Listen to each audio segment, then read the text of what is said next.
I sent you this book. It's called Climate Change for Beginners. Because for 16 years, you've doubted the fundamental scientific consensus young man. around climate. I'll be happy to, sir. I'll be happy to do that and much more.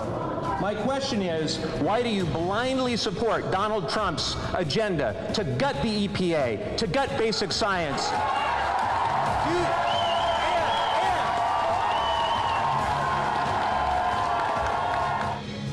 That was Democratic activist and environmental lawyer Mike Levin posing a question to Darrell Issa, the 9-term Republican from California who just happens to be the wealthiest man in Congress.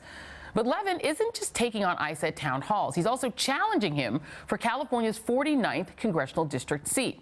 Issa isn't the only high-profile Republican that's taking heat. Congressman Steve King of Iowa is back in hot water for his bigoted statements about immigration and race. And King is also up for re-election in 2018.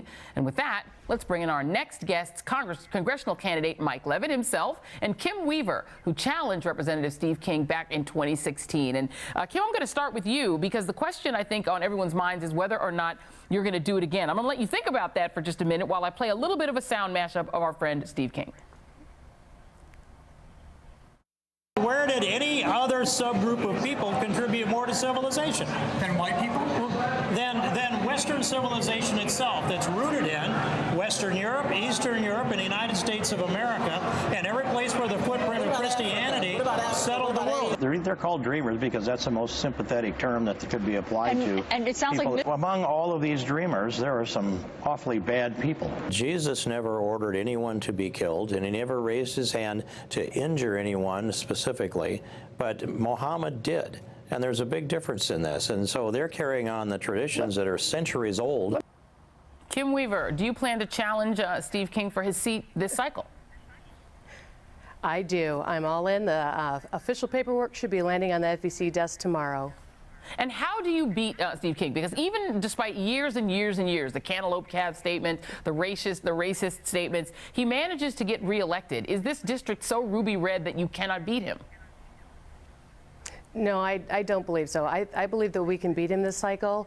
Even though the Democrats took a beating last time, the positive that came out of it is that I had a higher vote count in all 39 counties than both Hillary Clinton and our Senate candidate.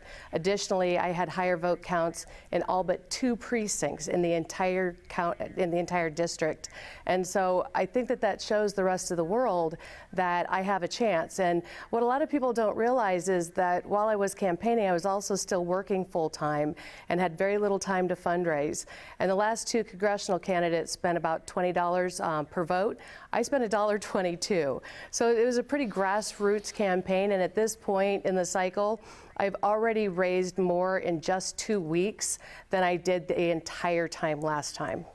Okay, well, that is your account. So we got a little breaking news this morning. Kim Weaver will be challenging Steve King for his seat in Iowa's 47th district. Just to let y'all know, that's Sioux City, Ames, Mason City, Fort Dodge, and Boone, Iowa. So that should be very interesting. Mike Levin, I want to turn to you. We played a little bit of you challenging Darrell Issa at one of his town hall meetings. For those who are not aware of how Darrell Issa got to be the richest man in Congress, let's talk a little bit about how he did that. The LA Times wrote a piece in November of 2015 saying, "Meet the richest member of Congress, California." Issa has earned it as a car alarm mogul, and he's the voice that says step away from the car in those Viper commercials, for those who don't know. Let's play a little bit of a sound mashup of Darrell Issa tangling with Elijah Cummings on the committee that they used to serve on. I am a member of the Congress of the United States of America. I am tired of this. Well, we have members over here, each who represent 700,000 people. You cannot just have a one-sided investigation. There is absolutely something wrong with that, and it is absolutely un-American. Hear, hear. We had a hearing. It was adjourned.